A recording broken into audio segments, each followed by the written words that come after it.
जरूरत नहीं था हमको, है ना, 4D में यहाँ पे जाने का जरूरत नहीं था। इसका हाइब्रिडाइजेशन क्या आगे देख के बताइए। डी में कितना रखे हैं, 2 गो रखे हैं। एस में कितना रखे हैं, 1 रखे हैं। और पी में कितना रखे हैं, 3 रखे हैं। इसका हाइब्रिडाइजेशन हो गया D2sp3। अब इसको हम ऑटम ना बोल के इस कॉम्प्लेक्स को हम बोलेंगे कि इनर ऑर्बिटल कॉम्प्लेक्स है, इनर ऑर्बिटल कॉम्प्लेक्स बोलेंगे। क्यों बोल रहे हैं, क्योंकि जहां इलेक्ट्रॉन्स था वहीं पे कोऑर्डिनेट नंबर को ले जाके रखेंगे, इसलिए इस कॉम्प्लेक्स को हम बोलेंगे इनर ऑर्बिटल कॉम्प्लेक्स। और बात कर लीजिए हमसे, यहाँ अनपेयर्ड इलेक्ट्रॉन कितना है, तो 3 हो जाएगा। और जैसे ही अनपेयर्ड इलेक्ट्रॉन आया तो इसको हम बोलेंगे कि ये पैरामैग्नेटिक है, कॉम्प्लेक्स जो होगा वो पैरामैग्नेटिक होगा।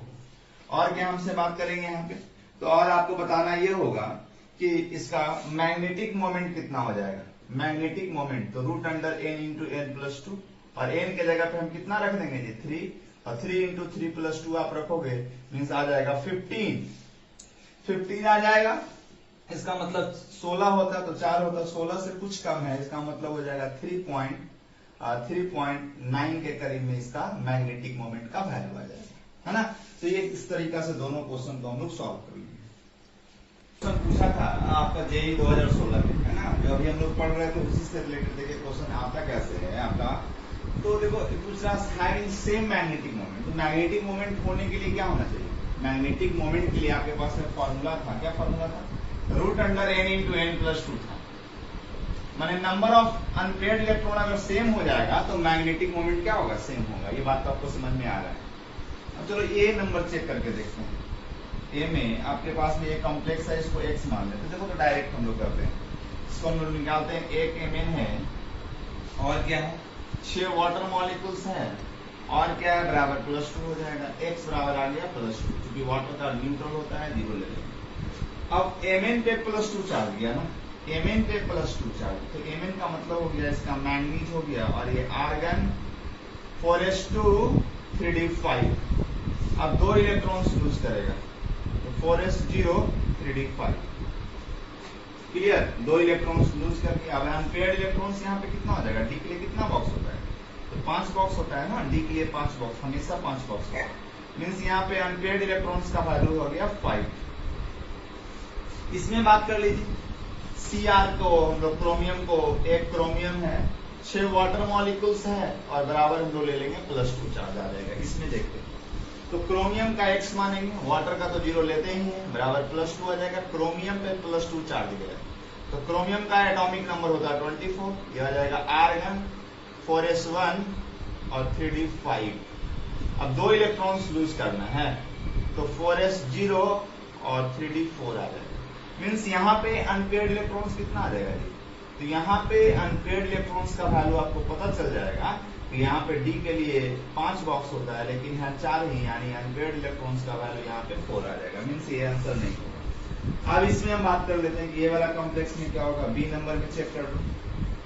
एक्स लिखिए, डायरेक्ट लिखते हैं, -4, चूंकि एक क्लोरीन पे -1 होता है, तो एक्स बराबर कितना आ जाएगा, प्लस 2 चार्ज आ जाएगा, है ना, प्लस 2 आ गई। और यहाँ पे कोबाल्ट पे प्लस 2 चार्ज है, तो कोबाल्ट पे प्लस 2 चार्ज है। कोबाल्ट का कितना होता है, 27 हो जाता है। एटॉमिक नंबर कितना होता है कोबाल्ट का, 27 होता है। आपको एक क्वेश्चन में गिवन है, जो एटॉमिक नंबर है सबका आपका गिवन है कि Mn का होता है 25 होता है, क्रोमियम का 24 होता है, और आपको जानकारी रखना आयरन का हो जाता है 26 हो जाता है, कोबाल्ट का हो जाता है 27 हो जाता है। इस तरीका से ये गिवन है आपके पास में। तो कोबाल्ट में प्लस 2 चार्ज है, इसका 27 होता है, तो आर्गन 4s2 और 3d7 होता है। अब यहाँ से 2 इलेक्ट्रॉन लूज करेंगे तो 4s और 3d7 हो जाएगा। डी के लिए कितना बॉक्स होता है, 5 बॉक्स होता है, तो 5 बॉक्स है डी के लिए, आपको पता है कि 5 बॉक्स है, तो 7 रखना है, 1 2 3 4 5 6 7, यानी यहाँ पे अनपेयर्ड इलेक्ट्रॉन्स का वैल्यू कितना आ जाएगा, 3 आ जाएगा, है ना। यहाँ पे अनपेयर्ड इलेक्ट्रॉन्स का वैल्यू आ जाएगा 3।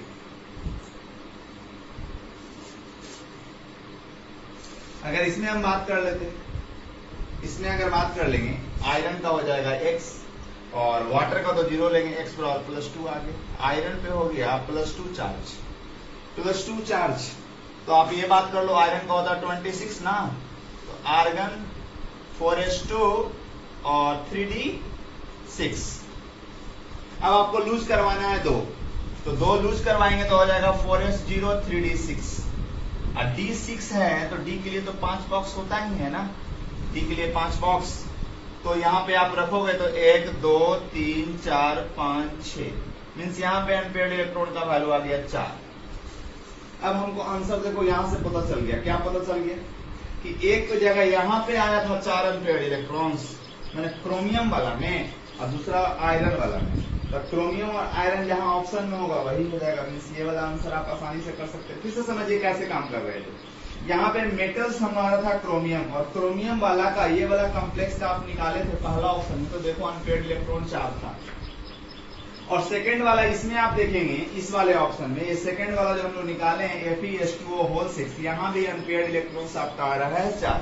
जब अनपेयर्ड इलेक्ट्रॉन्स 4 है तो मैग्नेटिक मोमेंट आप रखोगे तो 4 × 4 + 2 मीन्स आ जाएगा, इस तरीका से आप निकालोगे तो आ जाएगा, दोनों का सेम आ जाएगा। मीन्स आपका आंसर यहाँ से पता चल गया कि ये वाला आंसर आपका आ जाएगा। तो बहुत आसान क्वेश्चन था, आपको सिखा रहे थे इसलिए थोड़ा सा हम इसको ये करके काम कर रहे थे। आप डायरेक्ट भी निकाल सकते हो, बहुत डायरेक्ट कर सकते हैं। इसका Mn का x आ जाएगा और इसको 0 मान लेते हैं x + 2।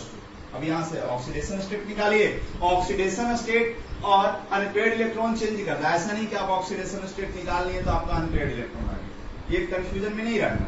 ऑक्सीडेशन स्टेट उस पर तो चार्ज आता है, लेकिन अनपेयर्ड इलेक्ट्रॉन क्या है, तो अनपेयर्ड इलेक्ट्रॉन आप देखते हैं कि इलेक्ट्रॉन जब फील करते हैं तो कहाँ पे इलेक्ट्रॉन्स जा रहा है और कहाँ पे पेयर्ड है और कहाँ पे अनपेयर्ड है। तो ये निकालने के लिए आपको बॉक्स बनाना पड़ेगा, ये निकालने के लिए आपको बॉक्स बनाना पड़ेगा, और उस बॉक्स में आपको देखना पड़ेगा कि कहाँ पे कितना अनपेयर्ड इलेक्ट्रॉन्स आ रहा है।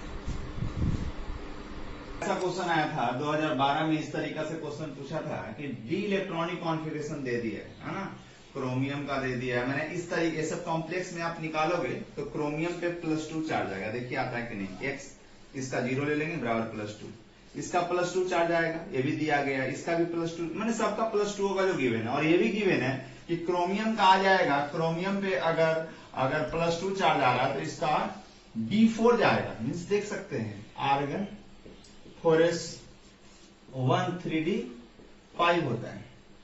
तो आप यहाँ पे ये काम करो, यहाँ पे ये काम करते हैं कि 4s 0 हो जाएगा और 3d4 हो जाएगा। देखिए यहाँ पे 3d4 d4 नहीं दिया है। और यहाँ पे Mn के लिए अगर बात करोगे, Mn पे +2 चार्ज होगा और इसको हम बोलेंगे आर्गन 4s2 3d5। अब यहाँ पे हम बात करेंगे कि 3d5 आ गया।